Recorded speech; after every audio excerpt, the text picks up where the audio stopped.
누가복음 18장 1절부터 우리 8절까지입니다.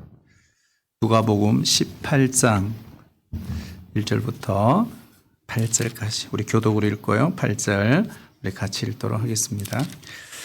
낙심하지 예수께서 그들에게 항상 기도하고 낙심하지 말아야 할 것을 비유로 말씀하여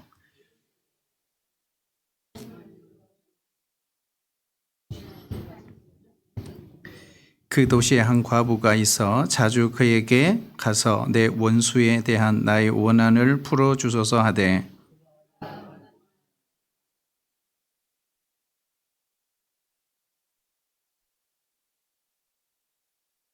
이 과부가 나를 번거롭게 하니 내가 그 원한을 풀어주리라. 그렇지 않으면 늘 와서 나를 괴롭게 하리라 하였느니라. 하물며 하나님께서 그 밤낮 부르짖는 택하신 자들의 원한을 풀어주지 아니하겠느냐? 그들에게 오래 참으시겠느냐?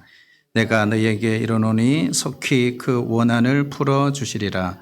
그러나 인자가 올 때에 세상에서 믿음을 보겠느냐 하시니라. 아멘. 오늘부터 우리 수요 성령 집회 이렇게 이름을 붙여서 기도회를 하기로 약속을 했죠. 네, 저 혼자 약속을 하고. 네. 근데 이게 정말 부담이 되더라고요. 그래서 주일 저녁부터 다니엘 기도하면서 주여 이 성령 집회, 월요일 저녁 주여 성령 집회, 또 어제 화요일 마지막 날 또 성령 집회 주여.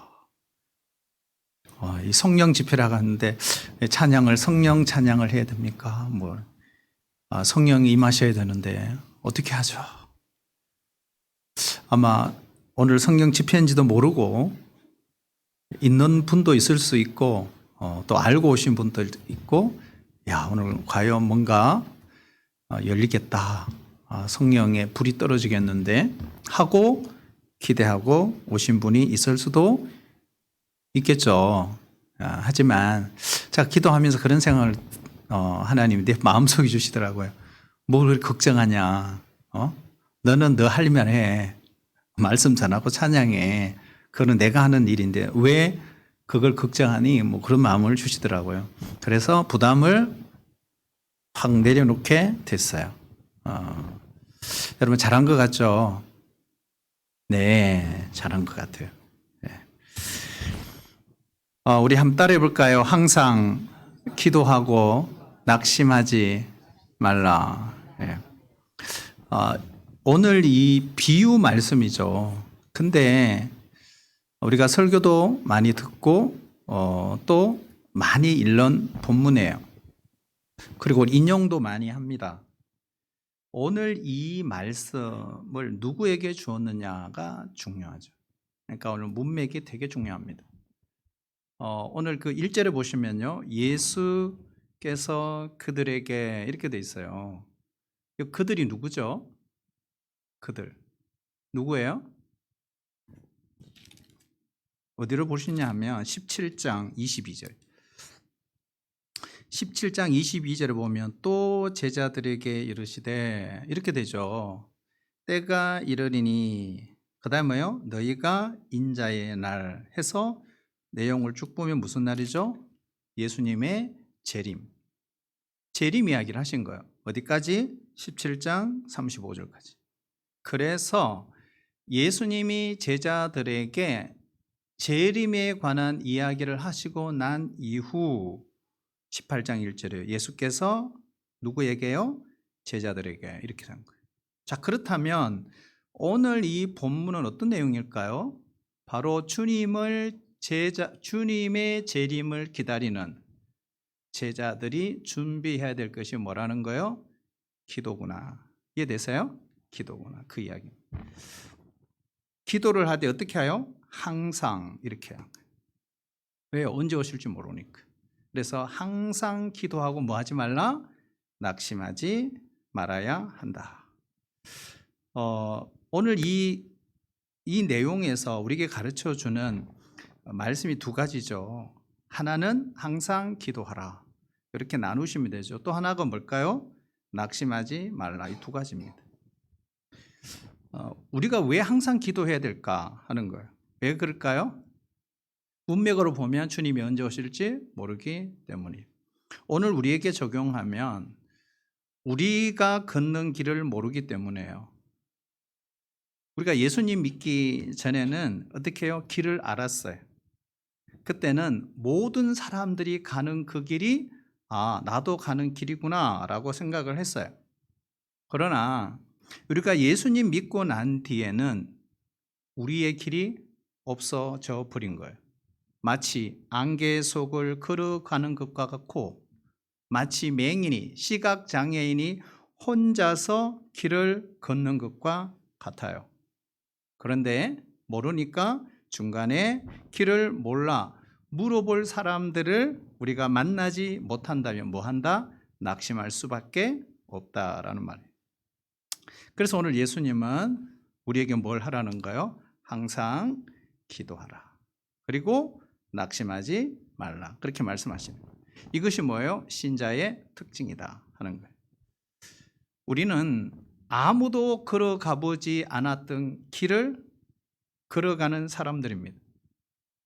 그래서 항상 하나님의 손을 붙잡고 걸어가야 합니다. 때로는 넘어지기도 하고 수렁텅이에 빠지기도 하고 낭떠러지 같은 곳에서 떨어질 수도 있습니다. 그래서 우리가 천국 여행을 하는 성도, 신자는 매일 항상 24시간 하나님께 기도해야 합니다. 그래서 사도 바울도요, 어떻게 해요? 쉬지 말고 기도하라고 했던 거예요. 예수님과 똑같은 정신이죠. 왜냐하면 우리의 길을 아시는 분은 하나님 한 분밖에 없기 때문입니다. 우리 여기서 기도한다는 건 뭘까? 기도한다는 건 뭘까? 이거죠. 하나님의 손을 잡고 간다라는 뜻입니다. 그래서 좋은 기도 어떤 기도일까요? 우리가 많은 기도를 하지만 좋은 기도 어떤 기도일까요? 바로 하나님께 뜻을 묻는 기도입니다. 하나님, 이 문제를 이렇게 하는 게 좋습니까? 아니면 저렇게 하는 게 좋습니까? 자꾸 물어보는 것, 이것이 뭐예요? 하나님의 손을 잡고 걸어가는 것입니다. 저도 연말이 되니까 기도거리가 참 많아졌어요. 그래서 하나님께 늘 물어요. 하나님, 어떻게 할까요? 이렇게 하는 게 맞습니까? 그렇다면 하나님, 이렇게 해주세요. 많이 물어요. 이렇게. 우리 기도 생활에 어려움이 있다면 뭘까? 바로 기도할 때 이렇게 묻고 찾고 기도함에도 불구하고 하나님의 음성이 들리지 않는다는 것입니다. 그래서 때로는 열심히 기도했는데 나 혼자 말로 그냥 독백처럼 하고 돌아가는 것 같은 느낌이 받을 때도 있어요. 그래서 기도하면서 가장 어려운 점이 이거예요. 또한 두 번째, 우리가 기도할 때 어려운 점이 뭐냐? 낙심하기 쉽다 하는 것입니다. 여러분, 신자는 믿는 사람이잖아요. 하나님을 믿는 사람. 그래서 믿음으로 살아가는 사람들입니다. 믿음으로 살아간다는 말이 뭘까? 요즘 히브리스, 우리 구약의 파노라마, 믿음의 전사들, 그 믿음의 선배들을 보잖아요. 그 사람들 앞에 다 붙여진 수식어가 뭐예요? 믿음으로, 믿음으로, 믿음으로. 이게 무슨 말일까요? 바로 세상의 방법을 버리고 세상 자랑 다 버리고 오직 하나님만 믿기로 결정했다. 이런 뜻이잖아요. 그런데 그렇게 살아가는데도 불구하고 예수님의 능력이 나타나지 않고 세상적인 그 방법을 이미 버렸을 때 우리는 어떻게 해요? 때로는 낙동강 오리알처럼 우리는 이것도 아니고 저것도 아닌 그러한 상태에 놓일 수도 있다 이 말이에요. 그럴 때 우리는 믿지 않는 사람들보다 비교했을 때 훨씬 더 비참한 생각이 듭니다. 그래서 뭐예요? 낙심하는 것입니다. 여기서 우리가 알아야 할 것은 이거죠. 따를까요? 기도도 자라나야 합니다. 그래서 기도도 자라날 필요가 있어요. 우리가 어렸을 때 믿음이요, 기도하는 것이 마침 독백하는 것처럼 느낄 때가 있어요. 아무리 기도해도 하나님이 응답이 없는 것 같아 낙심할 때가 있습니다.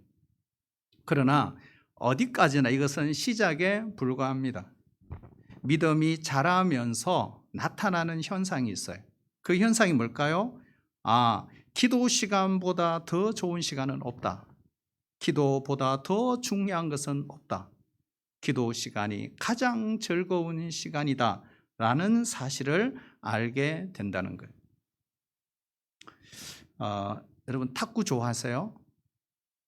김탁구 말고 탁구. 우리 이제 봄에 되면 탁구장도 열어야 되겠죠.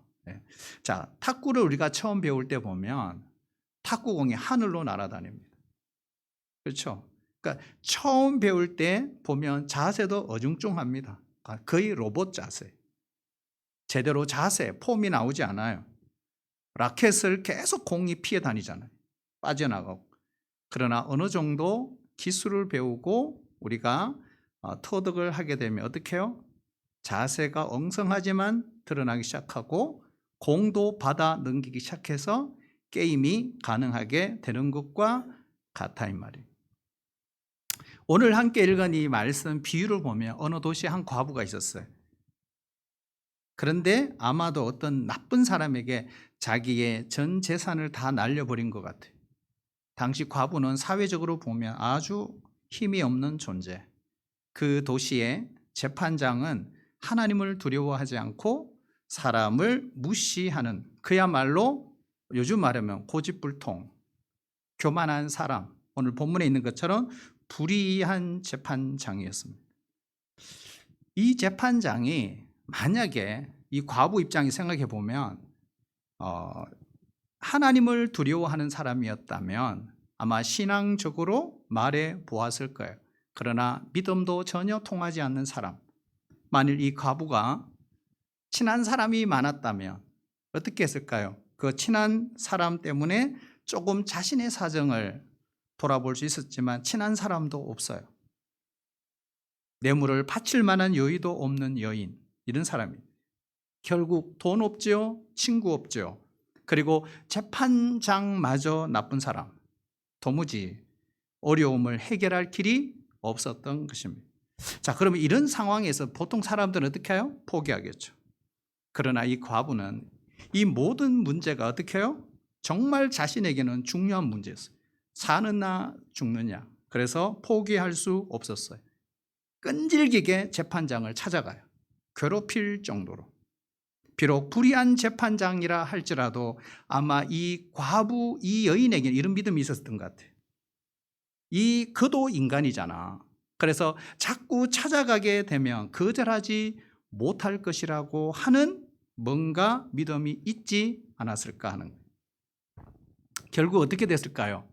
이 과부의 끈질긴 청원에 불의한 재판관의 마음이 변하게 되었다. 자, 5절 우리 한번 읽어볼까요? 5절요. 시작.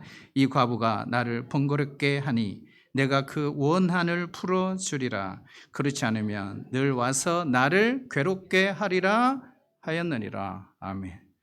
여러분, 우리 마음속의 소원, 풀리지 않는 원한 여러분 있다면 하나님께서 다 풀어주셨으면 좋겠습니다. 그리고 기도하지만 무엇이 하나님의 뜻인지 몰라. 그리고 결정, 판단 내리지 못하는 것도 있을 수 있어요. 하나님께서 그걸 다 기도 가운데 꼭 하나님이 풀어주셨으면 좋겠습니다. 자, 그런데 우리 오늘 이 비유 5절을 읽으면서 우리가 주의해야 될 점이 있어요. 그게 뭐냐 하면 재판장이 마음의 감동이 된 것은 아니에요. 자, 그걸 아셔야 돼요. 자, 재판장의 마음에 감동이 일어나서 이 과부의 요청을 들어준 것이 아니라는 사실입니다. 이 과부의 요청을 들어주지 않으면 어떤 일이 벌어질까요? 계속해서 찾아와 자신을 괴롭힐 것 같으니 받아준 거죠. 자, 이걸 뒤집어 말하면 무슨 말일까요? 마지못해 어쩔 수 없어서 결국 과부를 위해서가 아니라 재판장 자신을 위해서 허락을 해줬다 이 말입니다. 어떤 교인의 처남이 있었어요. 근데 이 처남이 음주운전을 했어요.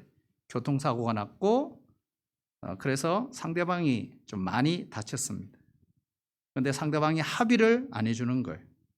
그런데 이 처남 대신 이 교인이 어떻게 해요? 병문안을 정말 자주 가는 거예요. 그래 가서 그 상대방을 위로해주고 맛있는 것도 사들고 가고, 그래서 상대방의 마음이 많이 누그러지게 됐어요. 결국 어떻게 될까요?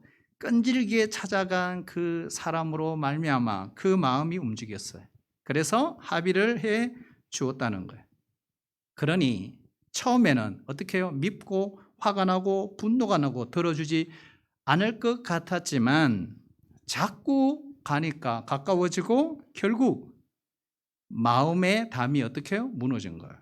그리고 친해지기 시작한 거죠. 결국 이 과부가 오늘 이 내용을 보면 자신의 문제를 해결하기 위해서 세 가지를 했구나 하는 걸 알 수 있어요. 첫 번째 따라올까요? 자신의 문제를 정확하게 파악하고 있었다. 자, 이 과부는 자신의 문제를 정확하게 파악하고 있었어요. 만약 한번 생각해 봐요. 이 과부가 억지 주장, 말도 안 되는 것을 이 재판장에게 아무리 가져가요, 그럼 무슨 소용이 있겠어요? 그렇지 않습니까? 우리가 나의 어떤 문제가 있을 때 그 문제를요, 맞아, 이거는 반드시 이건 틀린 거야 하고 생각을 하지만 가족들과 한번 나누어 보셔요. 그 문제를. 그리고 순원들과 한번 나누어 보세요. 그런데 혼자 생각할 때는 옳았어요. 하지만 대화를 하다 보니까 어떻게 해요? 틀렸구나 하는 거 알게 되는 거예요. 내가 너무 감정적이었구나, 내가 너무 억지 주장을 했구나 하는 걸 알게 된다 이 말이에요. 그런 것은 재판장에게 통하지 않는 거죠. 그러므로 여러분, 우리가 기도할 때도 어떻게 해요? 상식적으로 타당성이 있어야 한다는 거예요. 그래서 우리가 기도할 때도 하나님 앞에 그 마음으로 기도해야 한다. 이것이 비유의 중요한 핵심이죠. 둘째, 따라올까요? 결코 조급하게 서두르지 않아야 한다. 자, 오늘 이 과부 보세요. 조급한 마음으로 문제를 해결하려고 했다면 아마 이 재판장을 결코 설득할 수 없었을 것입니다. 마지막 세 번째는 뭘까요? 중요하죠. 끈질기게 재판장을 찾아갔습니다. 중요하죠. 이건 뭘까요? 시간의 여유를 가지고 자신의 문제를 요청한 거죠. 이 과부는 한 번, 두 번, 세 번으로 포기하지 않았습니다. 재판장은 처음에는 아마 이 과부에 대해서 전혀 신경 쓰지 않았을 것입니다. 그런데 자꾸 찾아오는 거예요. 계속 찾아오는 거예요. 그리고 자기 문제를 내어놓는 거예요. 그러니 어떻게 해요? 결국 그 문제를, 그 청원을 검토해 보기로 한 거예요. 그런데 자세히 보니 어때요? 바로 이 과부의 주장이 옳다는 걸 알게 된 거죠. 우리 속담에 보면은 우는 아이에게 뭘 준다고요? 젖을 준다라는 속담이 있듯이 자꾸 자기의 뜻, 자기의 주장을 하다 보면 사람에게 관심을 끌게 되고 닫혀있던 마음문도 열게 된다 하는 것입니다. 자, 우리 6절 7절 한번 읽어볼까요? 같이요. 시작. 주께서 또 이르시되 불의한 재판장이 말한 것을 들으라. 하물며 하나님께서 그 밤낮 부르짖는 택하신 자들의 원한을 들어주지 아니하시겠느냐? 그들에게 오래 참으시겠느냐? 아멘. 자, 여기 보면 6절에 중요한 말씀이 있죠. 주께서 또 이르시되 불의한 재판장이 말한 것을 뭐요? 들으라. 자, 그러면 불의한 재판장이 한 말이 뭐예요? 뭘 들으라는 거예요? 이거죠. 과부가 이런 악한 재판장도 어떻게 해요? 설득을 했다는 거예요. 이게 중요하죠. 그래서 불의한 재판장이지만 과부가 설득을 했는데 왜 제자된 너희들은 하나님을 설득하지 못하느냐, 이런 뜻이라는 거예요. 우리는 보통 기도할 때요, 어린 아이처럼 때를 쓸 때가 있어요. 막 때를 써요. 그리고 초급한 마음으로 기도하는 경우가 많아요. 그러나 오늘 예수님이 우리에게 가르쳐 주는 기도, 여러분, 기도 방법도 예수님을 통해 배워야 합니다. 뭘까요? 하나님이 우리의 기도를 들으시지 않으면 안 되는 타당성을 갖고 하나님을 한번 설득시켜라, 이런 뜻입니다. 그래서 여러분, 이게 정말 중요한 거죠. 여러분, 모세의 기도 우리 잘 아죠. 출애굽기 32장, 33장, 34장. 여러분, 모세의 기도 보세요. 정말 설득력이 있어요. 그래서 어떻게 해요? 나 이 백성 다 죽여버릴 거야. 모세야, 나와 함께 다시 시작하자. 그러니까 모세가 뭐라고 하죠? 하나님, 그렇게 하면 안 됩니다. 하나님이 이 백성을 여기까지 탈출시키고 이 백성을 만약에 여기서 다 죽이신다면 주변의 나라, 그 이집트 나라에서 우리 하나님이 이 백성을 죽이려고 이 광야까지 데려온 무서운 하나님, 진노의 하나님이라고 말하지 않겠습니까? 어떻게 하나님 그럴 수 있습니까? 막 그러잖아요. 얼마나 논리적이고 합리적인지 몰라요. 그래서 여러분, 우리가 하나님 앞에 기도할 때도 마찬가지예요. 우리의 기도를 들으시지 않으면 안 될 만큼 타당성을 갖고 하나님 앞에 설득을 해야 된다. 그 기도를 우리가 할 수 있어야 한다. 여러분, 우리의 문제는요, 조금 기도하다가 금방 포기하죠. 그렇죠? 이유가 뭘까?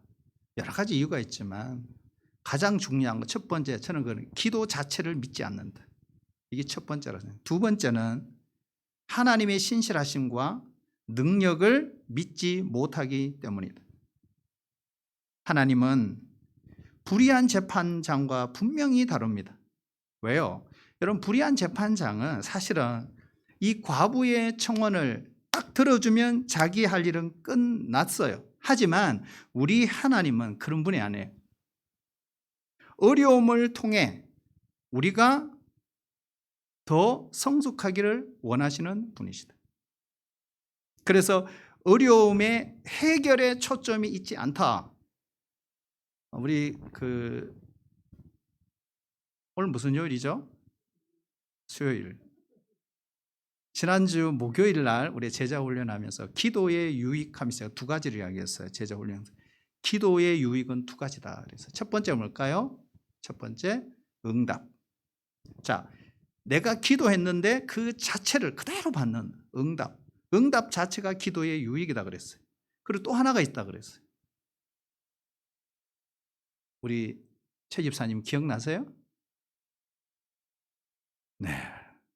뭘까요? 따를까요? 자신의 변화. 자, 여러분, 기도의 유익은 두 가지예요. 그죠? 응답과 자신의 변화. 근데 우리는 어디에 초점이 있어요? 주세요. 여기에 있어요. 근데 우리 하나님은 뭐예요?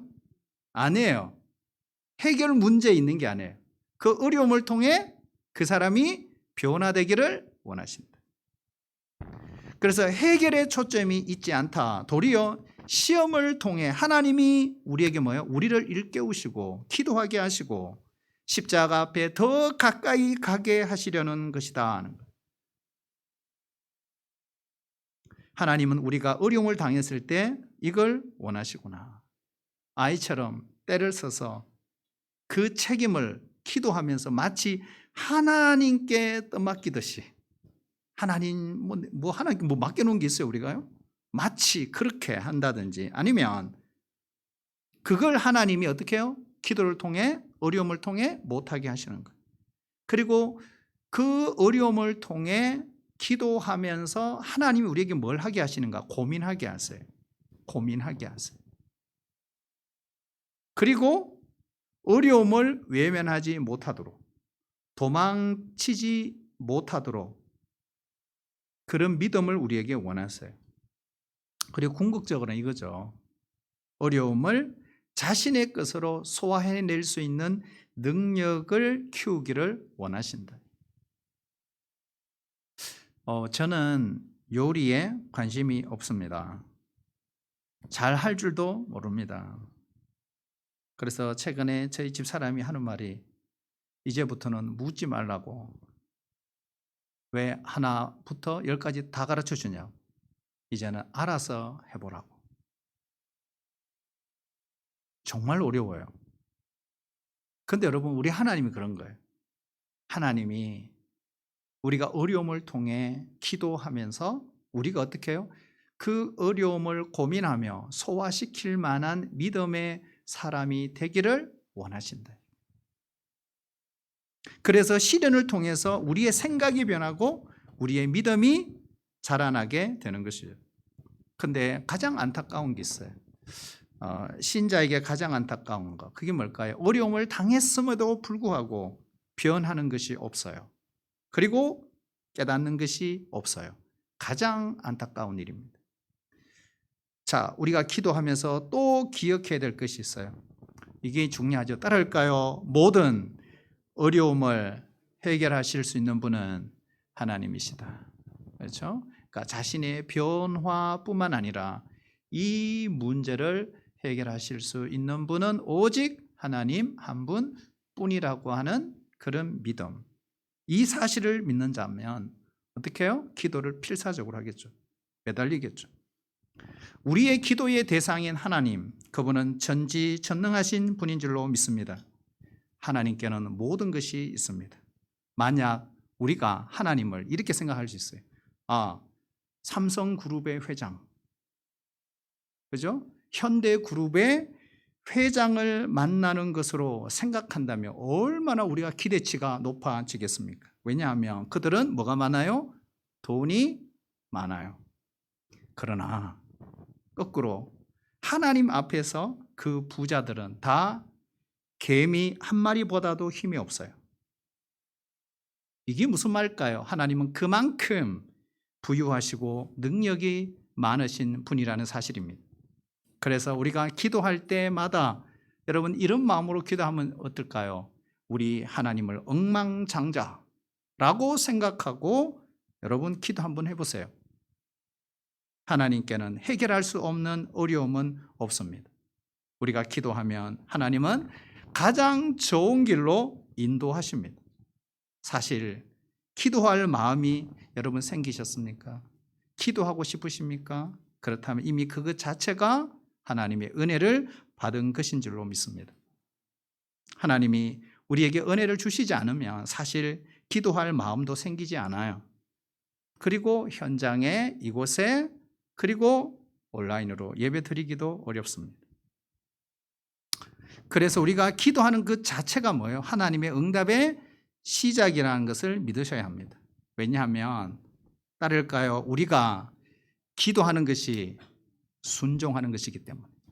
자, 여러분, 기도는 순종이에요.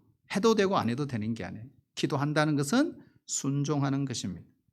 그런데 우리가 인간이다 보니 너무 쉽게 어떻게 해요? 낙심하고 낙담하고 기도를 포기할 때가 많습니다. 그래서 기도는 어떻게 해요? 끝까지 해야 됩니다. 우리가 다니엘 기도하면서 다음날 제가 너무 피곤하더라고요. 12시 넘었어요. 근데 새벽 4시 일어나야 되는. 그래서 제가 제 아내에게 내일은 쉬어야 되겠어. 그러니까 하는 말이 목사가 잘한다. 그래서 새벽에 또 나왔습니다. 여러분, 기도는 어떻게 해요? 끝까지. 근데 끝까지 하나님께 기도하는 사람과 중간에 포기하는 사람과는 차이가 엄청나게 납니다. 자, 어떤 차이가 날까요? 재미있어요. 비교해 봐야 돼요. 자, 끝까지 기도하는 사람, 그리고 기도하다가 중간에 포기한 사람. 그런데 두 사람 다 응답을 받았어요. 근데 중간에 기도를 포기하는 사람도 응답은 받았지만 뭐가 없느냐? 기쁨이 없어요. 그리고 믿음이 자라나지를 않습니다. 그러나 끝까지 기도하면서 기도 응답을 받은 사람은 어떤 일이 벌어질까요? 믿음이 자라요. 그리고 하나님께 더 가까이 갑니다. 차이가 있어요. 응답이 같이 되었어도. 그래서 여러분 수요 성령 집회가 중요한 것입니다. 왜요? 합심해서 기도하잖아요. 혼자가 아니잖아요. 우리는 합심해서 함께 공동체 의식을 느끼며 혼자 아니 함께 기도하면 더 오래, 더 길게 우리가 얼마든지 기도가 가능한 것입니다. 어려움 때문에 우리가 기도할 수도 있지만 과부처럼 여러분 평소에 더 기도할 수 있기를 축복합니다. 그래야 언제 시험이 올지 모르지만 그 시험을 어떻게 해요? 예방할 수가 있겠다는 거예요. 자, 오늘 마지막 절 읽고 결론 맺게요. 8절 우리 같이 읽어볼까요? 네, 시작. 내가 너희에게 이르노니 속히 그러나 인자가 올 때에 세상에서 믿음을 보겠느냐 하시니라. 아멘. 자, 거기에 속히라는 것을 동그라미 해놔야죠. 속히 원한을 풀어 주시리라. 정말 그렇습니다. 여러분 정말 속히 여러분 풀어 주시기를 바랍니다. 우리가 연말이 가기 전에 우리의 기도의 제목, 주님 속히 우리의 원한을 풀어 주세요. 우리의 간절한 소원을 하나님 풀어 주세요. 자, 그러면 속히가 무슨 뜻일까? 그 적어 놓으시면 하나님의 시간 이렇게 해서 이 속히라는 뭘까요? 우리는 내일 이런 뜻이 아니에요. 한 달 뒤 이게 아니에요. 일주일 뒤 이게 아니라 하나님 보시기에 가장 적합한 시간. 그게 뭐예요? 속히. 그래서 내가 원하는 시간에 응답되지 않는다고 뭐 하지 마라? 낙심하지 말라 이런 뜻입니다. 예수님의 재림하실 그때가 언제인지를 모르지만 우리는 끝까지 기도하며 낙심하지 않고 기도하는 그 한 사람 지금도 하나님은 찾고 계신다는 것. 우리 예수님이 드디어 오는 것 같아도 어떻게 해요? 기도가 응답되지 않는 것 같아도 속히 이루어지지 않는 것 같아도 오늘 주께서 하신 말씀이 낙심하지 마라 인내하며 기도하라고 말씀하시는 거예요. 우리가 택함을 받았으니 자동적으로 구원을 받을 거라고 생각해서 기도를 게을리 하는 일이 없어야 한다는 것. 우리 주님이 다시 오실 때까지 무엇보다 우리는 거룩한 백성으로 이 땅에 살아내기 위해서 끊임없이 나 자신과 싸우고 죄악과 싸우고 세상의 가치관과 싸우고 기도해야 한다는 사실입니다.